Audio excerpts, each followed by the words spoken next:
Hikari really does like getting straight to the punch of things, doesn't he?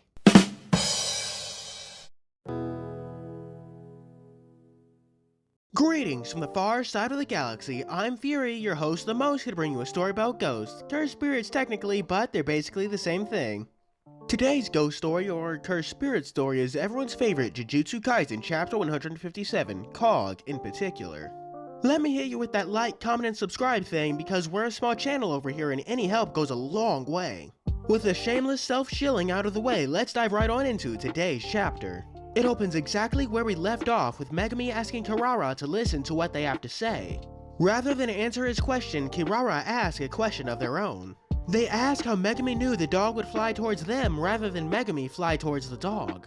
Megumi answers that it was only something he incidentally learned when he raised his cursed energy to defend from her attack. So let's add to our understanding of Kirara's technique that whichever point has the most cursed energy is what every other matching point gets pulled towards. Again, I repeat my concern of Kirara's technique being too complex for a reoccurring technique of a protagonist. Although, y'all should give me a point for predicting there'd be another facet of Kirara's technique revealed in the next chapter in my last review.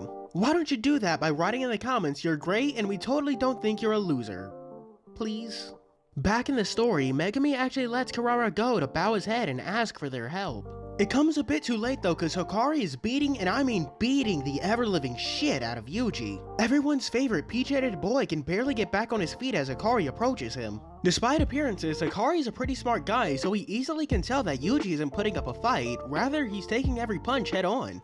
That's something Hikari appreciates, so he decides to listen to Yuji as long as the boy is still standing. It's a rather simple and frankly base proposition, but Hikari is a rather simple and base man. Hikari asks Yuji why he came here, and Yuji says it's because his senpai told him Hikari was strong. Instead of giving Yuji a failing grade, he punches him like 5 feet, which is kinda insane considering he's tossing around Yuji of all people with his punches alone. Yuji makes a brief note that Hikari's strikes feel weird, like a serrated bat, quote unquote. We even get confirmation later on that it's not necessarily his technique that results in this weird feeling, saying it's just cursed energy. Now that Akutami-sensei is presenting the idea that cursed energy has different feels to it, I want to know more.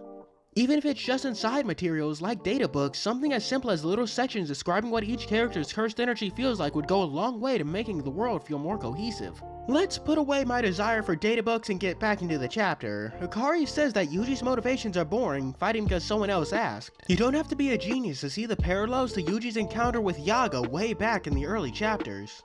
Rather than saying he's doing something that only he can do like last time, Yuji says he's just a part of a whole, a cog so to speak, so he's just fulfilling his role. This appears to be a more evolved line of logic from the idea he put forward to Yaga. The idea of him being a piece of machine, fulfilling a role that only he can fill to keep the entire system working.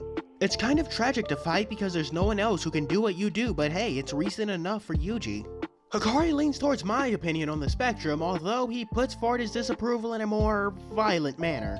Again, I need to remind you guys how crazy it is that he's sending Yuji of all people flying, and it's even more crazy that Yuji gets back up and proceeds to ask Hikari what his role is.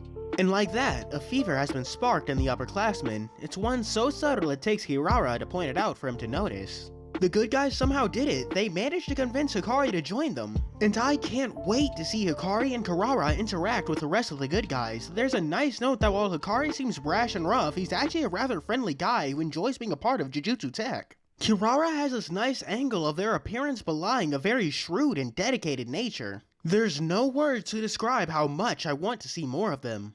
The terms and conditions of their support will probably be the focus of the next chapter. I could see it opening with them all sitting around a table as Kirara and Hikari say something like Gojo got sealed in disbelief. Granted, I'm saying that knowing I have a horrible track record with predictions. I gotta give this chapter an 8 out of 10. It's very good stuff, and I'm honestly loving the way Hikari and Kirara's characters are shaping up. I also can't lie, I am weak for characters who wax philosophically during battle. Now that we've concluded the chapter, I gotta ask that you please like and subscribe and do that commenting stuff because the algorithm loves it. Without further ado, this is your host Fury, ending transmission.